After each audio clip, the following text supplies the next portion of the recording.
Good evening students. Class 12th के सभी बच्चे जो भी इस समय मुझे लाइव देख रहे हैं वो फटाफट अपने नाम कमेंट कर दें। हम लोग आज यूनिट नंबर 9 जिसका नाम है उपसह संयोजन यौगिक को पढ़ने वाले हैं। ये हमारी किताब का यूनिट नंबर 9 है। यूनिट नंबर 9 है, इसको हम बोलेंगे उपसह संयोजन, उपसह संयोजन यौगिक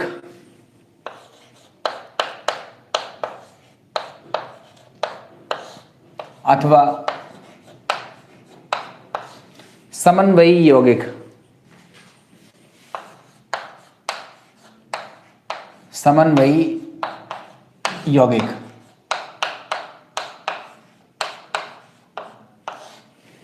इसी को हम इंग्लिश में कहते हैं कोऑर्डिनेशन कंपाउंड्स।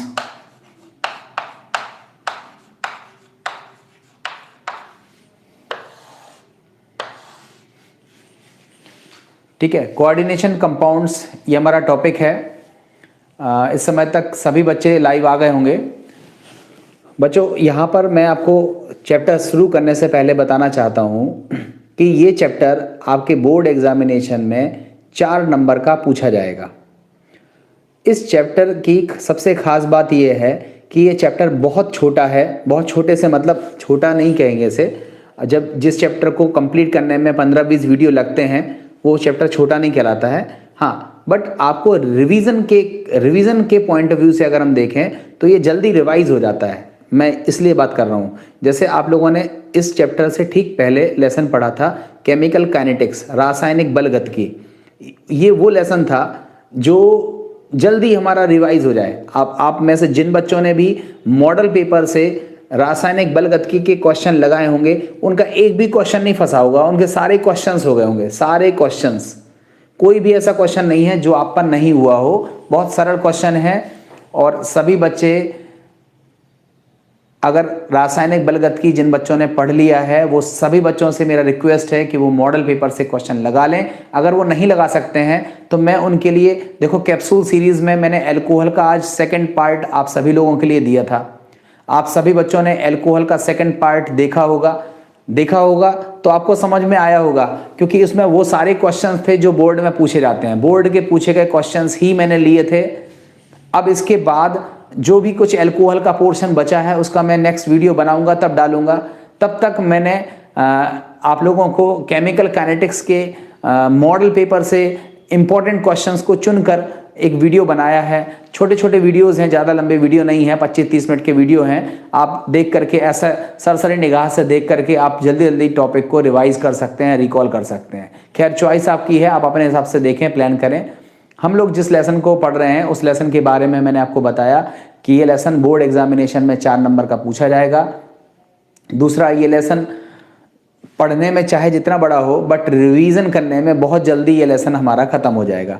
बहुत जल्दी हम लोग इसका रिवीजन कर सकते हैं और इसके 4 नंबर मैथमेटिक्स जैसे मिलते हैं। इसमें नंबर कटता नहीं है। इसका जो भी क्वेश्चन आएगा वो स्ट्रेट फॉरवर्ड रहेगा। आपने अगर सही किया तो इसमें पूरा नंबर मिलेगा।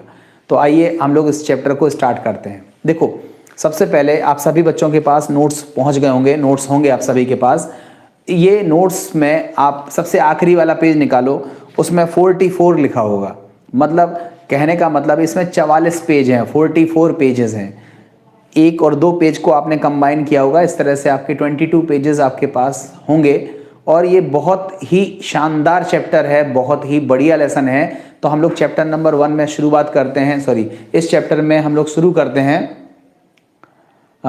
करते हैं। भूमि मिश्रा आप लेके जाइएगा, भूमि मिश्रा आप ले लीजिएगा, नोट्स है मेरे पास। ठीक है, देखो सबसे पहले टॉपिक जिस पर हम बात करते हैं उसका नाम है योगात्मक अथवा आणविक यौगिक। सबसे शुरुआत करते हैं हम योगात्मक अथवा आणविक यौगिक। ये हमारा पहला टॉपिक है, योगात्मक अथवा आणविक यौगिक, जिसको हम बोलते हैं एडिशन कंपाउंड। योगात्मक अथवा आणविक यौगिक को हम बोलते हैं एडिशन और मॉलिक्यूलर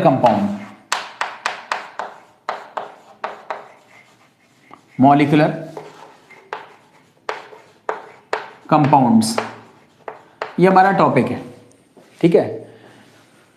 एडिशन या मॉलिक्यूलर कंपाउंड्स। देखो बेटा, आप इस टॉपिक को ऐसे समझो, इसकी परिभाषा मैं बाद में लिखूंगा, मैं एक उदाहरण समझा रहा हूं। ये हमारे पास एक सॉल्ट है, इसका नाम है K2SO4। आप सभी को पता है, इसको बोलते हैं पोटेशियम सल्फेट। इसको हमने जल में घोल दिया तो हमने आगे लिख दिया AQ। तो पोटेशियम सल्फेट का हमने जलीय विलयन लिया, उसमें हमने एल्यूमिनियम सल्फेट का जलीय विलयन मिला दिया, Al2SO4 का होल थ्राइस। इसको हम बोलते हैं एल्यूमिनियम सल्फेट। इसका हमने जलीय विलयन मिला दिया और मिलाने के बाद जल में मिलाया तो ढेर सारा जल तो हो गई। मिलाने के बाद हमने क्या कर दिया, इसको ठंडा किया। मिलाने के बाद हमने इसको ठंडा किया, मतलब इसका क्रिस्टलन करा दिया। क्या करा दिया? क्रिस्टलन करा दिया। क्या चीज़ करा दी? क्रिस्टलन करा दिया। तो हमको क्या मिला?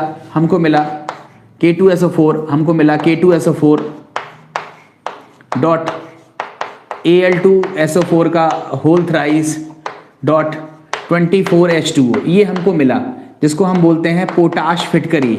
इसको हम बोलते हैं पोटाश फिटकरी, जिसको हम बोलते हैं पोटाश एलम, ठीक है। ये हमको प्राप्त हो गया। अभी बेटा उदाहरण बता रहा हूं मैं, उदाहरण समझिए तसल्ली से, मैं इसकी परिभाषा वगैरह आपको याद करा दूंगा, वो टेंशन मत लीजिए उसकी। एक दूसरा हमारे पास है CuSO4, ये हमारे पास कॉपर सल्फेट है। इसको हमने अमोनिया में रिएक्शन कराया, अमोनिया के साथ इसकी रिएक्शन कराई। अब रिएक्शन कैसे कराई डजंट मैटर, रिएक्शन हुई एंड फाइनली हमको मिला CuNH3 का होल 4SO4। ये हमको एक कंपाउंड मिल गया, ये कंपाउंड हमको मिल गया। देखो यहाँ पर बहुत ध्यान से, बारीकी से समझने वाली बात है, बहुत ध्यान से आप इसको समझिएगा। सिंपल चीज़ है, आप आसानी से इसको कैच कर सकते हो। देखो आप सभी को पता होगा एडिशन, योग क्या होता है?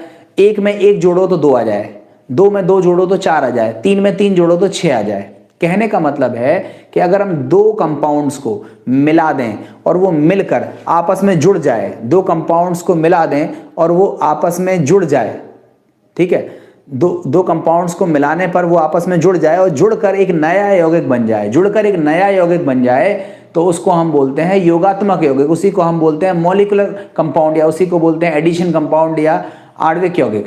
तो आप देखो कि ये हमारे पास एक सॉल्ट था K2SO4, ये हमारे पास दूसरा सॉल्ट था Al2SO4 का होल थ्राइस। ये देखो आपस में जुड़ गए, देखो सब चीज जुड़ गई। जुड़ने के बाद हमारा रिजल्ट आ गया।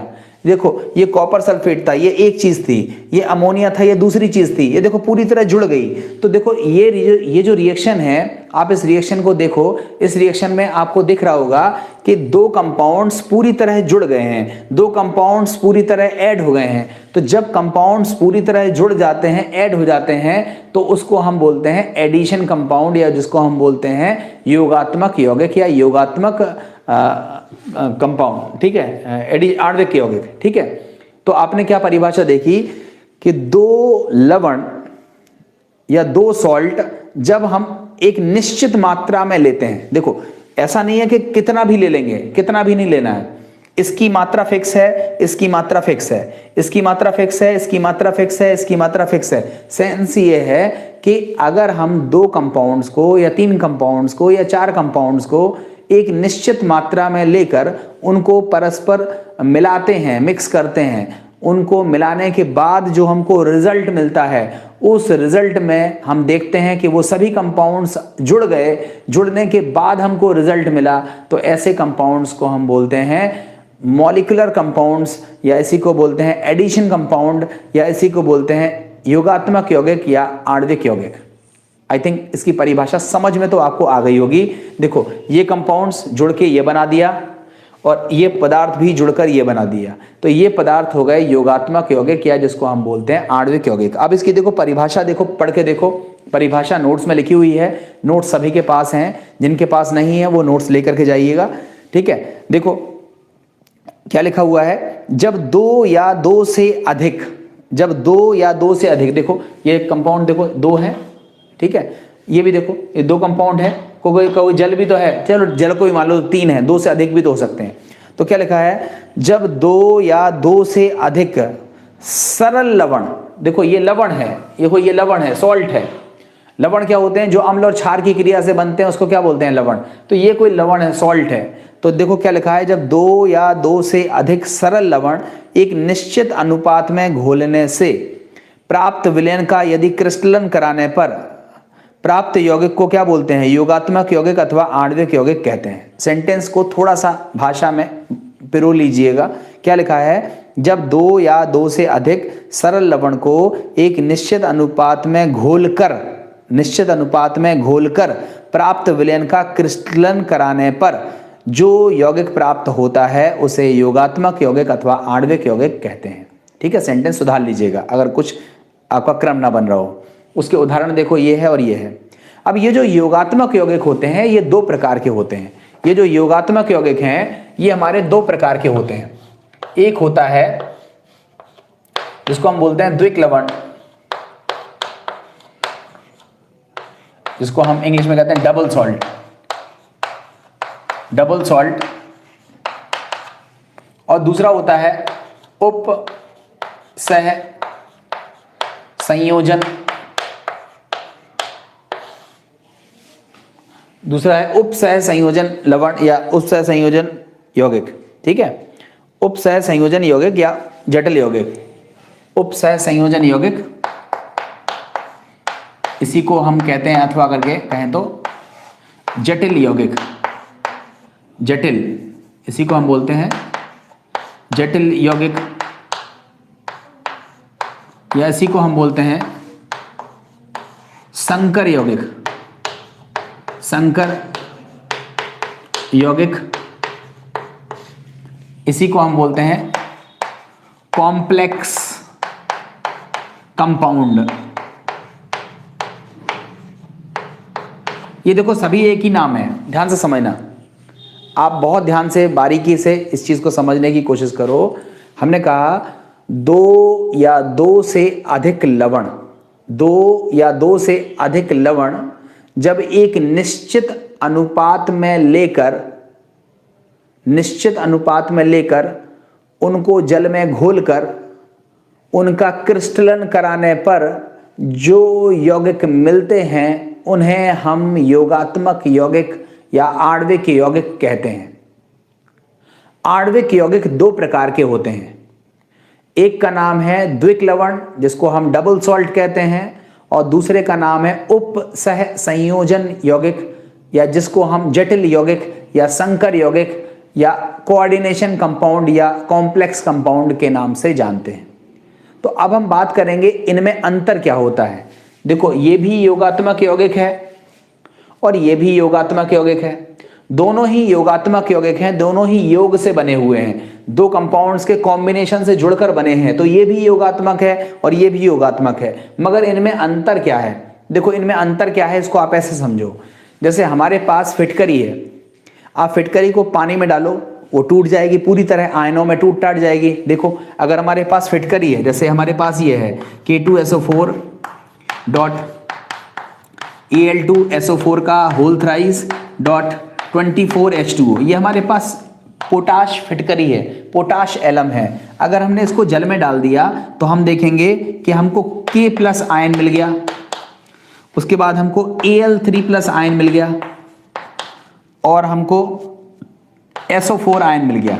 मतलब कहने का सेंस ये है कि पोटाश फिटकरी जब तक ठोस अवस्था में रखी हुई थी तब तक तो वो क्या कहलाती है, फिटकरी। तब तक तो हम उसको बोलते हैं कि ये फिटकरी रखी हुई है। मगर जैसे ही हम उसको पानी में डालते हैं तो फिटकरी का एग्जिस्टेंस खत्म हो जाता है, फिटकरी का अस्तित्व खत्म हो जाता है। वो जल में जाने के बाद आयनों में टूट जाती है। अगर कोई हमें फिटकरी का जलीय विलयन दे दे तो हम ये नहीं बता पाएंगे कि ये फिटकरी का जलीय विलयन है। हम उस विलयन को टेस्ट करेंगे तो K+ का अलग परीक्षण आएगा, Al3+ का अलग परीक्षण आएगा और SO4 2- का अलग टेस्ट आएगा। तो इसका टेस्ट अलग, इसका टेस्ट अलग, इसका टेस्ट अलग। ये K+ का टेस्ट है, ये Al3+ का टेस्ट है, ये SO4 2- का टेस्ट है, ये फिटकरी का टेस्ट थोड़ी ना है। कोई ऐसा टेस्ट नहीं लगा पाएंगे जिससे हमें ये पता चल जाए कि ये विलयन फिटकरी का है। हम ऐसा टेस्ट नहीं लगा पाएंगे, ऐसा कोई टेस्ट नहीं है जिससे हम ये पता लगा पाए कि ये फिटकरी का विलयन है, हम नहीं बता पाएंगे। तो कहने का मतलब सीधा सीधा सा है कि ऐसे पदार्थ जो दो लवण के कॉम्बिनेशन से, दो लवण के योग से प्राप्त तो होते हैं, किंतु उनका अस्तित्व केवल ठोस अवस्था में होता है। जब तक वो ठोस हैं तब तक तो वो लवण के तौर पर हैं, तब तक तो वो अपना अस्तित्व बनाए रखते हैं, मगर जैसे ही हम उसको जल में घोलते हैं वो अपने आयनों में क्या हो जाते हैं, टूट जाते हैं। ऐसे पदार्थ जिनका अस्तित्व, या ऐसे योगात्मक यौगिक या ऐसे आणविक यौगिक जिनका अस्तित्व केवल ठोस अवस्था में तो होता है किंतु जलीय अवस्था में वो अपने आयनों में टूट जाते हैं, ऐसे यौगिकों को हम द्विक लवण की श्रेणी में रखते हैं। फिटकरी एक द्विक लवण का उदाहरण है। इसका एक और उदाहरण है जिसको आपको पढ़ा होगा, देखो FeSO4 .NH4 का होल ट्वाइस SO4 .6H2O, इसको हम कहते हैं FAS, फेरस अमोनियम सल्फेट। इसको किस नाम से जाना जाता है, फेरस अमोनियम सल्फेट। और फेरस अमोनियम सल्फेट को अगर हम जल में घोल दें, फेरस अमोनियम सल्फेट को यदि हम जल में घोल दें तो देखो ये भी 2-3 आयनों में टूट जाता है, Fe2+ में टूट जाता है, NH4+ में टूट जाता है और SO4 2- में टूट जाता है। तो देखो ये पोटाश फिटकरी है, ये फेरस अमोनियम सल्फेट है जिसको हम मोहर लवण भी कहते हैं, इसी को हम मोहर सॉल्ट भी कहते हैं। आपको इसके प्रैक्टिकल्स कराए जा चुके हैं, ठीक है। इसी को हम क्या बोलते हैं, मोहर सॉल्ट बोलते हैं, मोहर लवण कहते हैं। तो देखो फेरस अमोनियम सल्फेट हो या फिटकरी हो, ये जब तक ठोस अवस्था में रहते हैं तब तक तो ये फिटकरी रहती है और ये मोहर सॉल्ट रहते हैं। आप देख करके पहचान सकते हो, बता सकते हो कि ये फिटकरी है, ये मोहर सॉल्ट है। मगर जब आप उनको जल में घोल देते हो तो वो आयनों में टूट जाते हैं, वो मोहर लवण नहीं रह जाता है, वो फिटकरी नहीं रह जाता है, वो तो आयनों में टूट जाता है। मतलब ऐसे पदार्थ जिनका अस्तित्व, ऐसे पदार्थ की जगह हमें क्या बोलना चाहिए, ऐसे योगात्मक अथवा आणविक यौगिक जिनका अस्तित्व केवल ठोस अवस्था में तो होता है किंतु वे जलीय अवस्था में अपने आयनों में टूट जाते हैं और अपने आयनों का अलग अलग परीक्षण देने लगते हैं। K+ का अलग परीक्षण आएगा, Al3+ का अलग परीक्षण आएगा, SO4 2- का अलग परीक्षण आएगा। पूरी फिटकरी का परीक्षण यहाँ नहीं आएगा, पूरे मोहर सॉल्ट का परीक्षण यहाँ नहीं आएगा, अलग अलग परीक्षण आएगा। और ऐसे यौगिकों को हम बोलते हैं द्विक लवण, या जिसको हम बोलते हैं डबल सॉल्ट। तो डबल सॉल्ट की डेफिनेशन आपको समझ में आ गई होगी, इसको मैं अभी पढ़ दूंगा आपके नोट्स से। अब देखो हमारी जो छोटी सी नई डेफिनेशन है यही हमें पढ़ना है। देखो द्विक लवण तो आपको समझ में आ गया, अब हमें जो मुख्य परिभाषा पढ़नी है वो इसी की पढ़नी है, जिसको हम बोलते हैं उपसह संयोजन यौगिक। तो बेटा स्क्रीनशॉट पहले थोड़ा सा ले लो, फिर मैं इसको मिटाता हूं, फिर समझाता हूं कि उपसह संयोजन यौगिक को हम कैसे डिफाइन करेंगे। तो इसका स्क्रीनशॉट आपने ले लिया होगा, ले लिया, गुड। अब देखो हम बात करते हैं उपसह संयोजन यौगिक की। देखो उपसह संयोजन यौगिक को समझने के लिए आप एक उदाहरण पहले एक याद कर लीजिए। ये उदाहरण मैं बार बार लिखूंगा तो आपको दिक्कत ना हो, इसलिए बेहतर होगा कि आप एक उदाहरण को याद कर लीजिए, ठीक है। एक उदाहरण याद कर लीजिए, वैसे आपको उदाहरण याद होगा, वो कोई कठिन नहीं है। देखो उदाहरण का नाम है K4FeCN6। ये हमारा एक उदाहरण है, K4FeCN6। देखो ये जो K4FeCN6 है, ये जब टूटता है तो हमको मिलता है K+ और FeCN6 4-। ध्यान से समझना, ये हमारा है एक कोई पदार्थ, इसका नाम अगर लिखना चाहो तो लिख भी सकते हो। इसको हम बोलते हैं पोटेशियम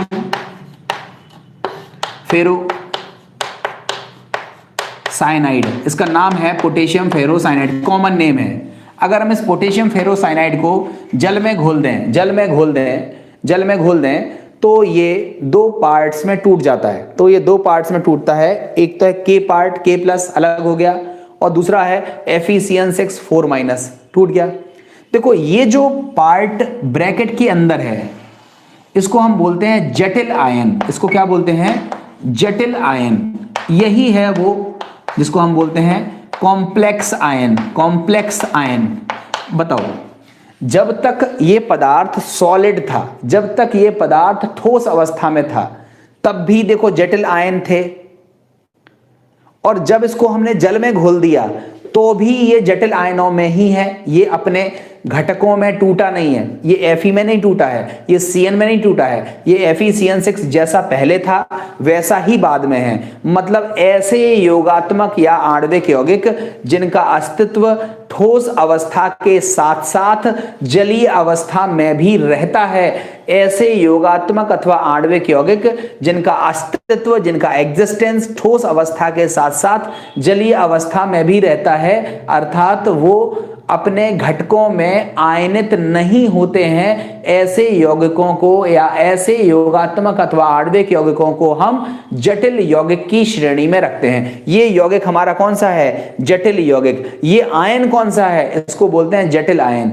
ये घटकों में नहीं टूटेगा, मतलब इसमें Fe का टेस्ट नहीं आएगा, इसमें Cn का टेस्ट नहीं आएगा, इसमें एक तीसरा टेस्ट आएगा जो FeCN6 4- का टेस्ट होगा। मतलब ऐसे योगात्मक यौगिक जिनका अस्तित्व ठोस अवस्था के साथ साथ जलीय अवस्था में भी होता है, वो जलीय अवस्था में अपने घटक आयनों में नहीं टूटते हैं और उनके घटक आयनों का अलग अलग परीक्षण नहीं आता है, बल्कि कोई विशेष परीक्षण द्वारा उसकी जांच की जाती है। ऐसे यौगिकों को हम जटिल यौगिक या फिर कॉम्प्लेक्स कंपाउंड या फिर उपसह संयोजी यौगिक की कहते हैं। समझ में आ गया सभी बच्चों को? ये तीन चीजें आप लोगों ने सीख ली और ये तीनों परिभाषाएं मोस्ट इंपॉर्टेंट हैं। तीनों परिभाषाएं पेपर में पूछी जाती हैं।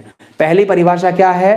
पहली परिभाषा क्या पढ़ी है? योगात्मक अथवा आणविक यौगिक क्या होते हैं? आपने क्या आंसर लिखा कि जब दो या दो से अधिक लवण को एक निश्चित अनुपात में मिलाकर, जब दो अथवा दो से अधिक लवण को एक निश्चित अनुपात में जल में घोलकर उस विलयन का यदि हम क्रिस्टलन कराते हैं तो जो भी हमें प्राप्त होता है क्रिस्टल के तौर पर, वही योगात्मक यौगिक कहलाते हैं, वही योगात्मक यौगिक कहलाते हैं। और योगात्मक यौगिक दो प्रकार के होते हैं। एक वो होते हैं जिनका अस्तित्व तो ठोस अवस्था में होता है किंतु जलीय अवस्था में उन्हें घोलने पर उनका अस्तित्व समाप्त हो जाता है, वो पूरी तरह से आयनों में टूट जाते हैं। ऐसे यौगिकों को हम द्विक लवण की श्रेणी में रखते हैं। फिटकरी एक द्विक लवण है, मोह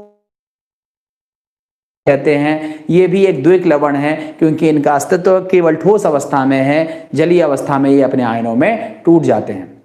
दूसरा हमने देखा कि ऐसे पदार्थ भी होते हैं, ऐसे योगात्मक यौगिक भी होते हैं जिनका अस्तित्व ठोस अवस्था में तो होता है, सो ठीक है, मगर जलीय अवस्था में भी ये ज्यों के त्यों रहते हैं, जलीय अवस्था में भी इनका अस्तित्व समाप्त नहीं होता है, मतलब वो घटक आयनों में नहीं टूटते हैं। ऐसे पदार्थों को हम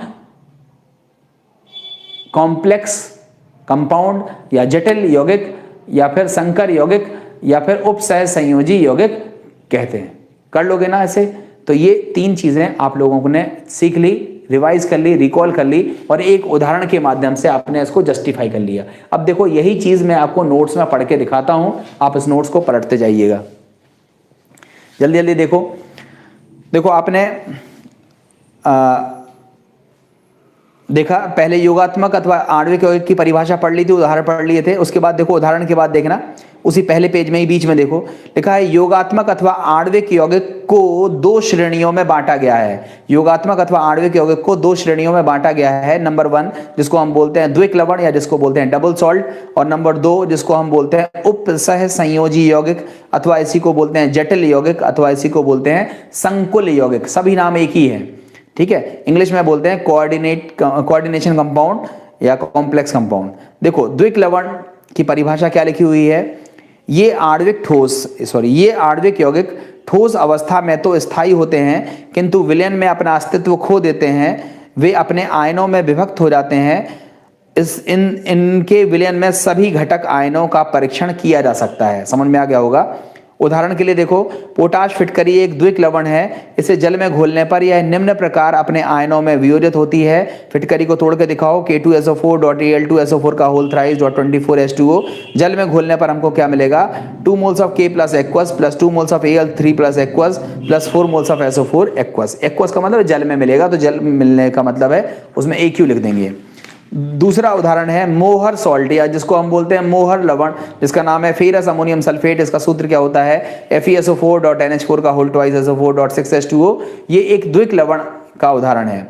उसके बाद नंबर 2 लिखा है उप सह संयोजी, उप संयोजी नहीं है वो, उप सह संयोजी यौगिक या जटिल यौगिक या फिर संकर यौगिक। इसकी परिभाषा क्या लिखी है, वे जटिल यौगिक या वे आणविक यौगिक, जटिल यौगिक न लिखेंगे, हम लिखेंगे वे आणविक यौगिक जिनका अस्तित्व ठोस अवस्था के साथ साथ विलयन में भी वे आणविक यौगिक जो ठोस अवस्था के साथ साथ विलयन में भी अपना अस्तित्व बनाए रखते हैं। वे आणविक यौगिक, जटिल यौगिक काट देना, वे आणविक यौगिक जो ठोस अवस्था के साथ साथ विलयन में भी अपना अस्तित्व बनाए रखते हैं।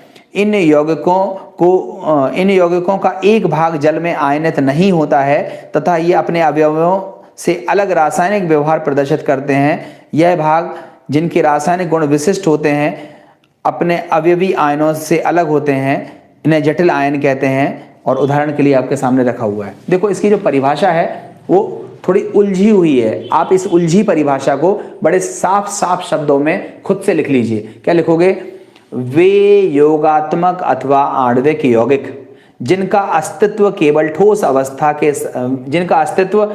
अवस्था के साथ साथ जलीय अवस्था में भी होता है, अर्थात जो जलीय अवस्था में घोलने पर, जिनको जलीय अवस्था में लाने पर उनका एक भाग अपने घटकों में वियोजित नहीं होता है और इनका जो परीक्षण है वो घटक आयनों के परीक्षण से अलग आता है। तो इस घटक आयन को हम क्या बोलते हैं, जटिल आयन, और इस कंपाउंड को हम क्या बोलते हैं, जटिल यौगिक कहते हैं। आप पढ़ के देखिएगा, समझ में आ जाएगा। बड़ी सिंपल डेफिनेशन है, थोड़ी सी चाहो तो किताब की हेल्प लेकर के थोड़ी साफ सुथरी हैंडराइटिंग में आप इसकी परिभाषा खुद से लिख सकते हो। ये मोस्ट इंपॉर्टेंट क्वेश्चन है, बहुत पूछा गया क्वेश्चन है और ये पूछा जाता है। आप मॉडल पेपर को साथ में रख लो और साथ में पढ़ते चलना कि योगात्मक यौगिक और जटिल यौगिक में अंतर कई बार पूछा गया है।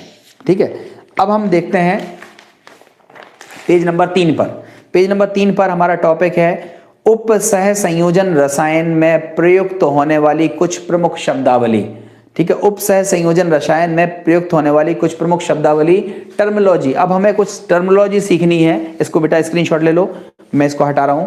कुछ परिभाषाएं हमें आनी चाहिए इस चैप्टर को पढ़ने के लिए, तो हम उन परिभाषाओं पर बात कर लेते हैं। ठीक है,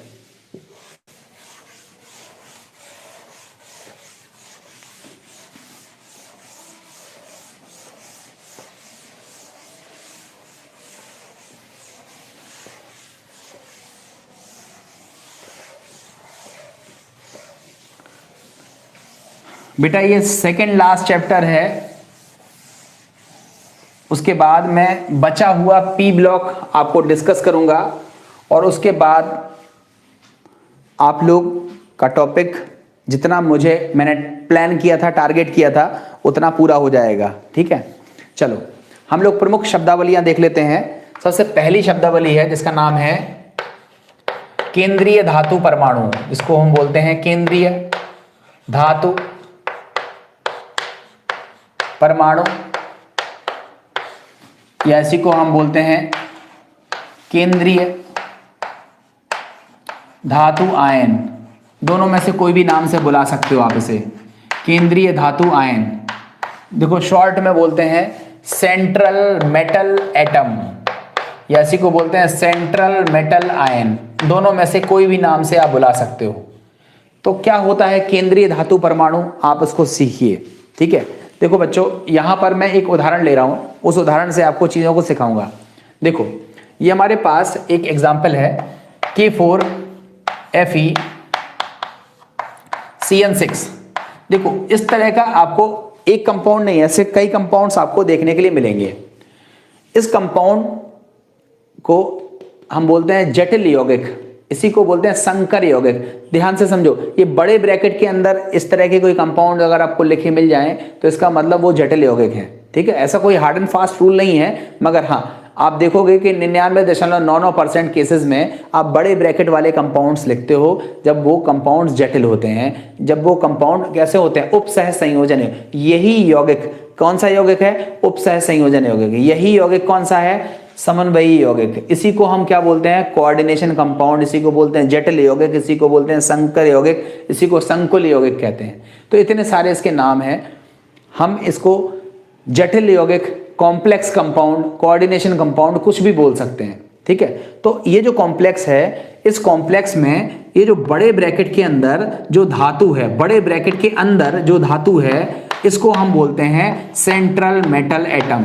इसको हम बोलते हैं सेंट्रल मेटल एटम। और ये जो Cn है, इसको हम क्या कहते हैं? लिगेंड। इसी को हम क्या बोलते हैं? लिगेंड।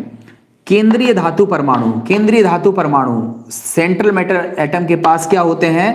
रिक्त कक्षक होते हैं। रिक्त क्या होते हैं? कक्षक होते हैं। और लिगेंड क्या होते हैं? इनके पास एक एकाकी इलेक्ट्रॉन युग्म होता है। इनके पास क्या होता है? एक एकाकी इलेक्ट्रॉन युग्म होता है। एक एकाकी इलेक्ट्रॉन युग्म होता है, जिसको हम बोलते हैं कि इनके पास क्या होता है? वन लोन पेयर होता है। एटलीस्ट वन लोन पेयर होता है, एक एकाकी इलेक्ट्रॉन युग्म होता है। और एकाकी इलेक्ट्रॉन युग्म जिसके पास होता है वह होते हैं लुईस क्षार।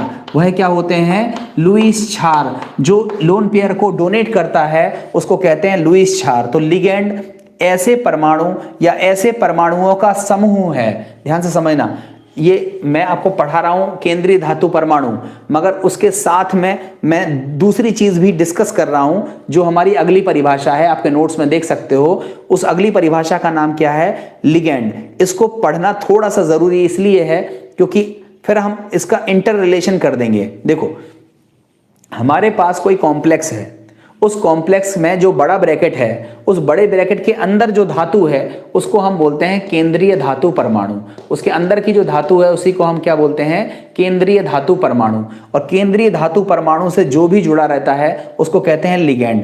लिगेंड बेसिकली क्या होते हैं? लिगेंड होते हैं परमाणु या परमाणुओं के समूह। इनके पास क्या होता है? Lone pair. और लोन पेयर जिनके पास होता है उनको क्या कहते हैं? ये लुईस क्षार हैं या लोन पेयर को देने वाले हैं। तो लिगेंड क्या है? ऐसे परमाणु या परमाणुओं का समूह जिनके पास एक एकाकी इलेक्ट्रॉन युग्म होता है। और ये एकाकी इलेक्ट्रॉन युग्म किसको दे देते हैं? केंद्रीय धातु परमाणु को दे देते हैं। केंद्रीय धातु परमाणु को क्यों दे देते हैं? क्योंकि इनके पास रखने की जगह होती है, इनके पास रिक्त कक्षक होते हैं। तो केंद्रीय धातु परमाणु के पास रिक्त कक्षक होते हैं जिनमें लिगेंड अपना लोन पेयर दे देते हैं। और लोन पेयर देने से जो बंध बनता है, आपको पता होगा, आपने सीखा होगा, ये NH3 है। इसके पास देखो लोन पेयर है। अगर ये अपना लोन पेयर दे दे, किसको दे दे? बोरॉन ट्राईफ्लोराइड को दे दे, तो देखो एक ऐसा एरो वाला बंध बनता है। इसको हम कौन सा बंध कहते हैं? इसको बोलते हैं उपसह संयोजी बंध।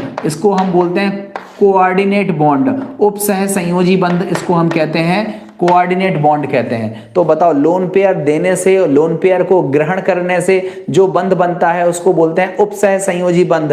तो जो धातु है वो लोन पेयर को ग्रहण कर रही है, मतलब जो केंद्रीय धातु परमाणु है ये क्या है? ये है लुईस अम्ल। ये क्या है? लुईस अम्ल। क्यों है लुईस अम्ल? क्योंकि इनके पास रिक्त कक्षक है और ये लोन पेयर को ग्रहण कर लेगा, इसके पास रखने की जगह है। तो केंद्रीय धातु परमाणु है लुईस अम्ल और केंद्रीय धातु परमाणु लोन पेयर को ग्रहण कर रही है। जो लोन पेयर दे रहा है वह है लिगेंड। ये परमाणु या परमाणुओं का वह समूह है जिसके पास एक या एक से अधिक एकाकी इलेक्ट्रॉन युग्म या लोन पेयर होते हैं। चूंकि ये लोन पेयर को देता है इसलिए लुईस क्षार कहते हैं। और जब लिगेंड और केंद्रीय धातु परमाणु आपस में उपसह संयोजी बंध बना लेते हैं तो इसलिए इस यौगिक का नाम होता है उपसह संयोजन यौगिक। इसी को हम क्या बोलते हैं? Coordination compound. उपसह संयोजन यौगिक इसका नाम क्यों है? क्योंकि केंद्रीय धातु परमाणु और लिगेंड के बीच में फेविकोल का मजबूत जोड़ है। फेविकोल का मजबूत जोड़ का मतलब है इनके बीच में कौन सा बंध बना हुआ है? उपसह संयोजी बंध बना हुआ है। और ये बहुत स्ट्रांग बॉन्ड होता है, टूटता नहीं है। इसलिए ये पदार्थ अपना अस्तित्व ठोस अवस्था में तो बना के रखते ही हैं, साथ ही साथ ये जलीय अवस्था में भी अपना अस्तित्व ज्यों का त्यों बना करके रखते हैं। ये टूटते नहीं हैं, इसलिए इनको हम बोलते हैं कि ये कॉम्प्लेक्स हैं, ये जटिल यौगिक हैं और इन्हीं को हम उपसह संयोजन यौगिक के नाम से जानते हैं। तो देखो, आपने दोनों परिभाषाएं एक साथ सीख ली। आपने सीखी केंद्रीय धातु परमाणु क्या है, तो आप बोलोगे कॉम्प्लेक्स में केंद्रीय धातु परमाणु वह धातु परमाणु है जो लिगेंड के साथ उपसह संयोजी बंध बनाता है। परिभाषा खत्म, पहचानना आपको सिखा दिया है। दूसरा परिभाषा आएगा लिगेंड। लिगेंड क्या होते हैं? तो आप बोलोगे वे परमाणु या परमाणुओं का समूह जिनमें एक एकाकी इलेक्ट्रॉन युग्म कम से कम होता है और जिसे वह केंद्रीय धातु परमाणु को देकर उप सह संयोजी बंध का निर्माण करते हैं। उन्हीं पदार्थों को, उन्हीं समूहों को हम क्या बोलते हैं, लिगेंड कहते हैं। उन्हीं समूहों को हम क्या बोलते हैं, लिगेंड कहते हैं। तो ये दोनों परिभाषाएं आप सभी बच्चे पढ़ के देखें। देखो प्रमुख शब्दावलियों में पहली शब्दावली है जिसका नाम है केंद्रीय धातु परमाणु अथवा आयन, शॉर्ट में CMA अथवा CMI कहते हैं, सेंट्रल मेटल एटम इंग्लिश में नाम है। लिखा है उपसह संयोजी यौगिक में कुछ निश्चित परमाणु अथवा परमाणुओं का समूह जिसे हम लिगेंड कहते हैं एक धातु परमाणु अथवा आयन से स्थायी रूप से जुड़ा होता है। इस धातु को हम क्या बोलते हैं, केंद्रीय धातु परमाणु कहते हैं। जैसे K4FeCN6 में जो Fe है वो क्या है, केंद्रीय धातु परमाणु है। परिभाषा समझ में आ गई होगी। दूसरी परिभाषा है लिगेंड की। देखो लिगेंड क्या लिखा हुआ है, जटिल यौगिक में उपस्थित, जटिल यौगिकों में उपस्थित परमाणु अथवा अणु अथवा आयन जो केंद्रीय धातु परमाणु के साथ उपसह संयोजी बंध बनाते हैं, उपसह संयोजी बंध द्वारा जुड़े होते हैं, लिगेंड कहलाते हैं। लिगेंड लुईस क्षार होते हैं। ये धनावेशित भी हो सकते हैं, ऋणावेशित भी हो सकते हैं, उदासीन भी हो सकते हैं। K4FeCN6 में CN केंद्रीय धातु परमाणु Fe के साथ उपसह संयोजक बंध बनाता है, अतः CN क्या है, लिगेंड का निर्माण करता है। मतलब CN लिगेंड है और Fe क्या है, केंद्रीय धातु परमाणु है। तो आप बताओ इसमें कोई दिक्कत तो नहीं है। अब हमारी तीसरी परिभाषा देखो क्या है, संकर आयन अथवा जटिल आयन। तो देखो ये हमारे पास संकर यौगिक था। अगर हम इसको जल में घोल देते, अगर हम यही संकर यौगिक को जल में घोल देते तो आप बताओ क्या मिलता, 4K+ मिलता और आपको क्या मिलता, FeCN6 4-। तो देखो ये क्या हो गया,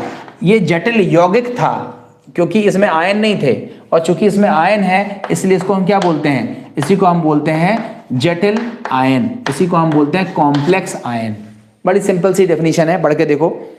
जटिल आयन में क्या लिखा है, विद्युत आवेशित, धन भी हो सकता है ऋण भी हो सकता है, विद्युत आवेशित वह भाग अथवा स्पीशीज जो केंद्रीय धातु परमाणु या आयन के एक या एक से अधिक लिगेंड के संयोग से निर्मित होती है, उसे हम क्या बोलते हैं, संकर आयन कहते हैं। परिभाषाएं लिखने के लिए नहीं आती हैं, आपको पहचानना आना चाहिए कि ये हमारी संकर आयन है। ये धनावेशित भी हो सकती है और ऋणावेशित भी हो सकती है। जैसे हम एक और कॉम्प्लेक्स ले लें, CuNH3 का होल 4SO4, ये हमारे पास एक कोई कॉम्प्लेक्स है, संकर यौगिक है। अगर हम इसको जल में घोल दें तो हमको मिलेगा CuNH3 का होल 4 2+ एंड SO4 2-। तो देखो ये जो कंपाउंड है ये हमारा संकर आयन है, ये हमारा कैसा है, संकर आयन है।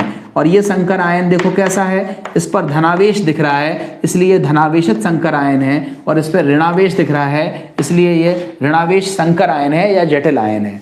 तो देखो ये हमारी परिभाषा यहाँ पर पूरी हो गई कि विद्युत आवेशित वह भाग जो केंद्रीय धातु परमाणु के एक या एक से अधिक लिगेंड के संयोग से निर्मित होता है, उसे हम क्या बोलते हैं, संकर आयन कहते हैं। उदाहरण के लिए देखो लिखा है FeCN6 4- एक संकर आयन है जो कि ऋणात्मक आयन है, और CuNH3 का होल 2+ ये भी एक संकर आयन है जो कि धनावेशित आयन की श्रेणी में आता है। तो आप लोगों को इतनी चीजों में कोई दिक्कत तो नहीं है। नेक्स्ट डेफिनेशन देखो, नेक्स्ट डेफिनेशन है उपसह संयोजक अथवा आयनिक मंडल। उपसह संयोजक अथवा नहीं है, वो वहां पे काट के सही कर लेना, उपसह संयोजक एवं आयनिक मंडल, दो तरह की चीजें हैं, उपसह संयोजक एवं आयनिक मंडल। तो देखो ये हमारा एक कॉम्प्लेक्स है, ये हमारा उपसह संयोजी यौगिक है, ये दो भागों में टूटता है। जो भाग आयन होता है, देखो आयन तो ये भी है और आयन ये भी है, मगर ये कॉम्प्लेक्स वाला आयन है इसलिए इसको बोलते हैं उपसह संयोजन मंडल।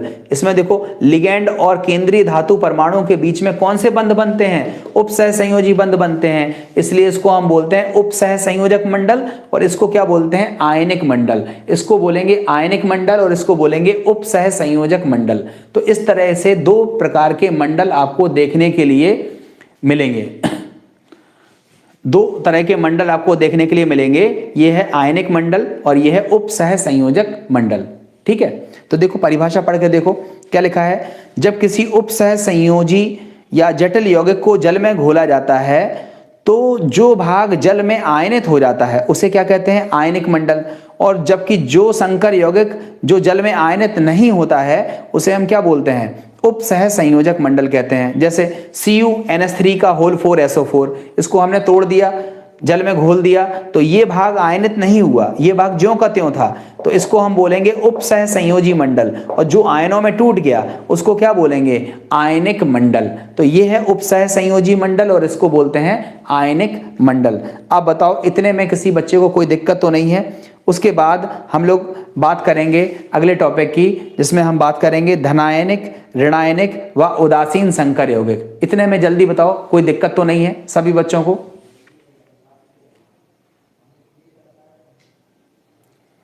सभी बच्चे कमेंट करके बता दें, कोई दिक्कत तो नहीं है?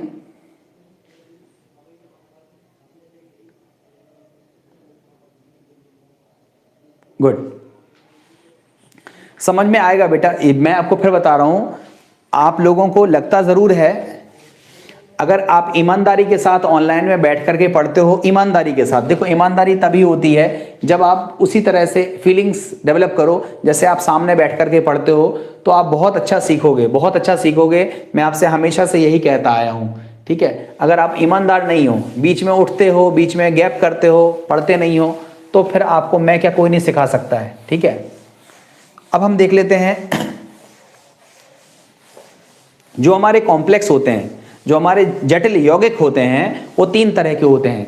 एक होते हैं धनात्मक जटिल यौगिक, दूसरा होता है ऋणात्मक जटिल यौगिक और तीसरा होता है उदासीन जटिल यौगिक। तीन तरह के हमारे जटिल यौगिक हैं, धनात्मक, ऋणात्मक और उदासीन। बड़े सरल सरल यौगिक हैं, आप उदाहरण देखो तुरंत पहचान जाओगे।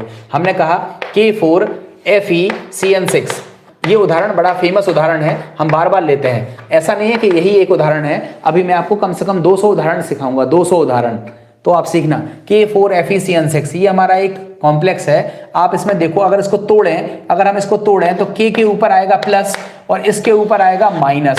तो देखो ये जो पार्ट है, कॉम्प्लेक्स पार्ट है, अगर इस पर आ गया ऋण आवेश, अगर इस कॉम्प्लेक्स वाले पार्ट पर क्या आ गया, ऋण आवेश, तो इसका मतलब ये जो पूरा यौगिक है इसको हम बोलेंगे ऋणावेशित, इसको हम बोलेंगे ऋणायनिक, ऋणायनिक संकर यौगिक। इसी को हम क्या बोलेंगे, ऋण आयनिक संकर यौगिक, क्योंकि इसमें कॉम्प्लेक्स पार्ट कैसा है, ऋणावेशित है।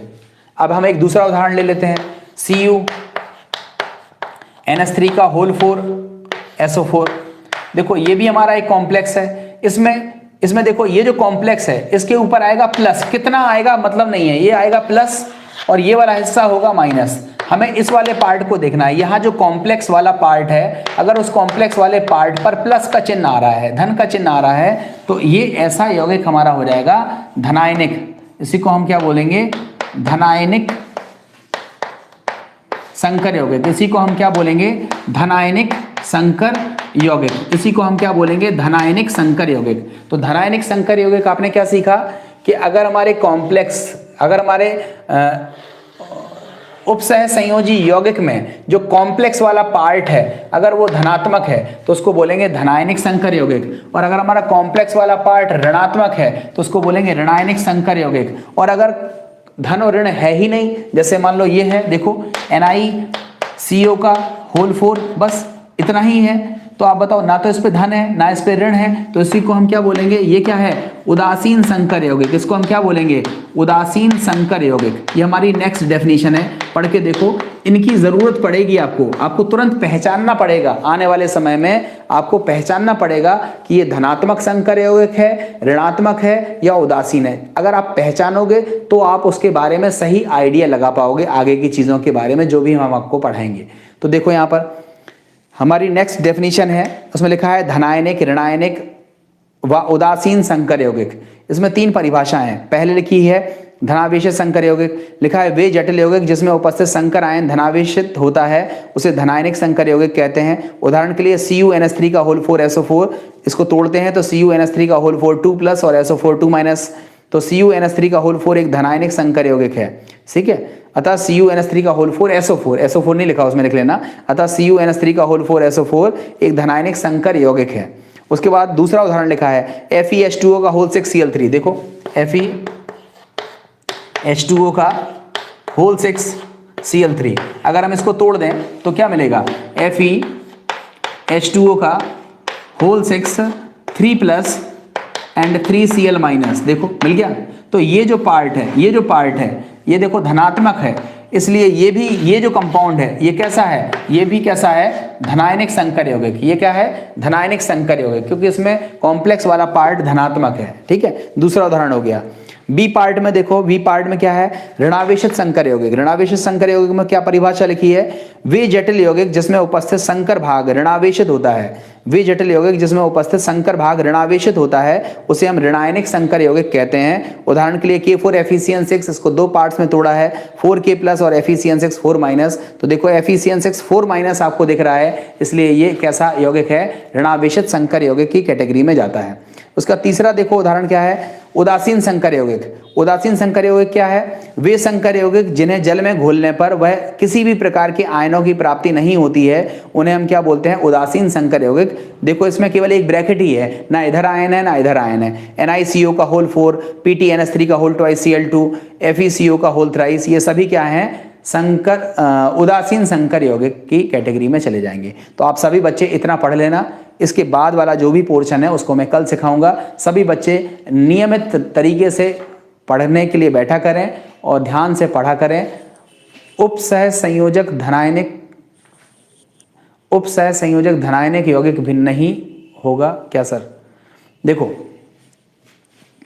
ये पूरा यौगिक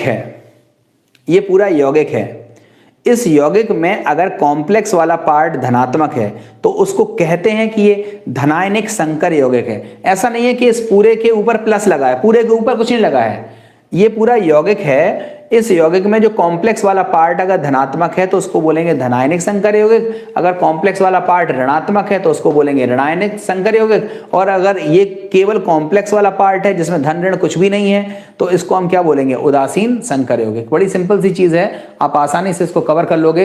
पेज नंबर 5 तक हम लोगों ने पढ़ लिया है। बहुत ही इंटरेस्टिंग लेसन है, मजा आ जाएगा आपको इस चैप्टर को पढ़ने में, और बहुत ही शानदार लेसन है। आप प्लीज बच्चों गैप मत करना और रोज का काम रोज करते चलना, रोज की चीज रोज पढ़ते चलना। ये वीडियो अगर ना समझ में आया हो तो एक बार और देख लो, 2 बार देख लो, और उसके बाद आप इस नोट्स को बढ़िया से पढ़ लो। कुछ गलतियां अगर हों तो आप उस गलतियों को किताब की सहायता से सुधार लो। कुछ भाषा अगर सही नहीं बन रही हो तो उस भाषा को, मैंने जो भाषा बोली है उसको लिखते हुए उसको सुधार सकते हो। प्लीज सुधारिएगा जरूर, जो लिखा है उस लकीर के फकीर मत बनिएगा, क्योंकि अगर आप सुधारते हो तो चीजें इंप्रूव होती हैं। एक जैसी चीजें नहीं पढ़ी जाती हैं, इसलिए किताब से थोड़ा सा पढ़िएगा जरूर और इसको इंप्रूव करिएगा। अब हम आपसे कल की क्लास में मुलाकात करते हैं, इसके आगे का टॉपिक पढ़ाते हैं। बहुत ही शानदार लेसन है, गैप मत करिएगा वरना ये लेसन आपके हाथ से चला जाएगा। Okay, thank you, bye.